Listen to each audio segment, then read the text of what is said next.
have a medical problem, you go to your doctor, you tell your doctor your symptoms, the doctor will probably examine you and do some laboratory tests and make a diagnosis.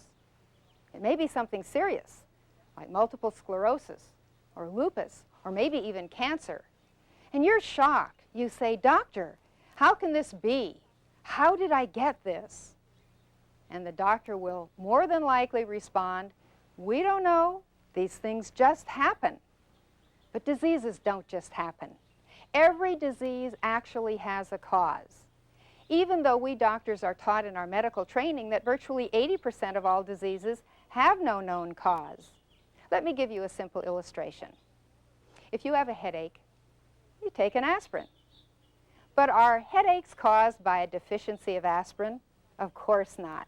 Headaches are caused by too much tension and too much stress and not drinking enough water or eating the wrong food or some other cause. So why do we take an aspirin? Because we want a quick fix. We don't want to deal with the underlying cause of the problem. We just want to take a pill and get on with our life. But if we don't deal with the underlying cause, that underlying cause can end up causing a worse disease much later on. I'm Dr. Lorraine Day. I'm an MD, an orthopedic trauma surgeon. I was on the faculty of the University of California, San Francisco Medical School for 15 years as an associate professor and vice chairman of the Department of Orthopedic Surgery. I was also chief of orthopedic surgery at San Francisco General Hospital, where I trained hundreds of young doctors. But doctors are never really taught to address the underlying cause of the disease. We're only taught to treat the symptoms by picking out a particular drug. But you see, this never really gets a person well. When we do not understand and address the underlying cause of the disease, then we never get a person really well. But we're going to talk today about all the different categories of diseases and show that there is a cause for every disease. But in order to do that, I'm going to have to take off this white coat and get rid of the medical mindset, and we're going to sit down and talk common sense. We're also going to put together a plan where you can get well from your disease naturally and without drugs.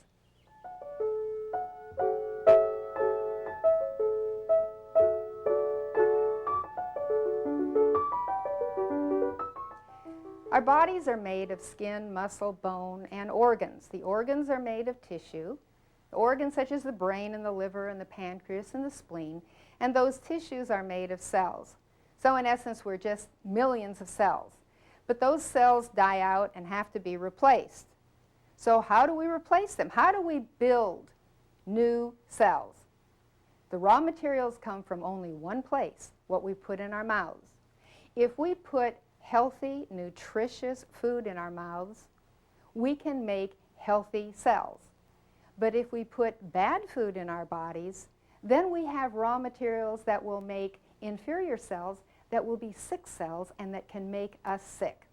Just think about it this way. If you're going to build a high-rise office tower and you use concrete and steel, it will be far better than if you use bamboo and tie the bamboo poles together with rope and then use mud. It's not going to last. It's exactly the same as with your food. But we rarely think about what it is that we're doing during the day when we're eating. And so we put anything in our mouths to fill our stomachs. Let's take a look at what the average American may eat for meals every day. First of all, with breakfast. A lot of people are in a hurry. They'll start out with a donut and a cup of coffee.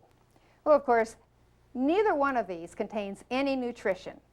The donut is totally empty calories. It contains fat and refined sugar and absolutely no vitamins and minerals.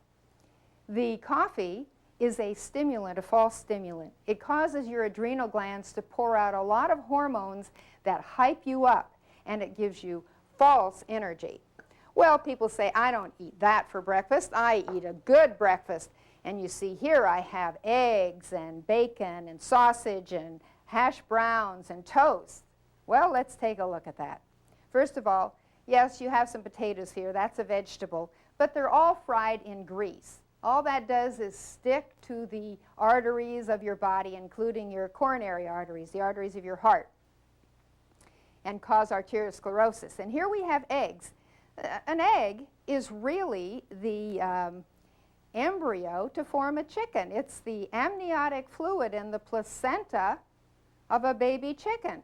And that's what you're eating. It's all fat and it's all protein. It is extremely high in cholesterol. It's meant to take a little tiny egg into a chicken in just a matter of days. And you're eating it. It's too high in fat and protein for you.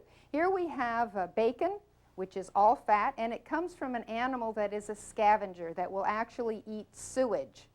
And then we have sausage. This is made from anything they choose to put into it. If you went to a plant and watched them make this sausage, you would be sick. And then we have toast. Well, of course, the toast has butter on it, which is pure fat and contains all the hormones and the pesticides and the antibiotics that they give to the cow, and then they concentrate it up and make it into butter. And this bread, white bread, has virtually all of the nutrition taken out of it, and it does nothing but turn to sugar in your stomach. So you say, well, I don't do that. I eat cereal. Well, of course, this cereal that you get at your grocery store has all the nutrition taken out of it, and of course it's cooked, which destroys all the enzymes that may be even in the original grain. So it also frequently is covered with sugar. You can put milk on it, and the milk comes from a cow, contains all the pesticides and the hormones and the antibiotics that they give to the cow, plus all of the diseases that the cow may have will come through either in the meat or in the milk. And here's orange juice. Well, that's pretty good, except the orange juice is out of a box or out of a can, and then it has preservatives in it, and it has very little of the nutrition because the nutrition gets oxidized out of it when it is exposed to the air and when it is processed. Well, that's breakfast, you see. There is nothing that has any enzymes in it. The enzymes are needed for health. Enzymes are only present in raw food. As soon as you process food or you cook it, all of the enzymes are gone. You need those to help digest your food. If you have to produce all the enzymes yourself to digest that food, then your body has to cause an enormous workload on it and drain your energy for the day. In fact, it's been said that the energy required to digest 3 meals a day is more than it is required to do an 8-hour day of heavy labor. So we have lunchtime now. Here we have a cheeseburger. Got a little bit of pickle on here and some tomato and some lettuce. The bun, of course, has virtually no nutrition in it.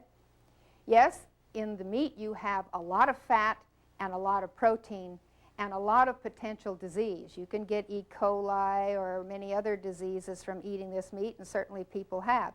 You've got a little bit of smattering of potato and lettuce, which is not enough to really give you any nutrition. And then, of course, the cheese. Cheese is just concentrated milk. And did you know that a lot of cheese is made from milk that's unpasteurized? And the tyramine in cheese actually upsets the balance in your brain because it upsets the neurotransmitters, which is the chemicals that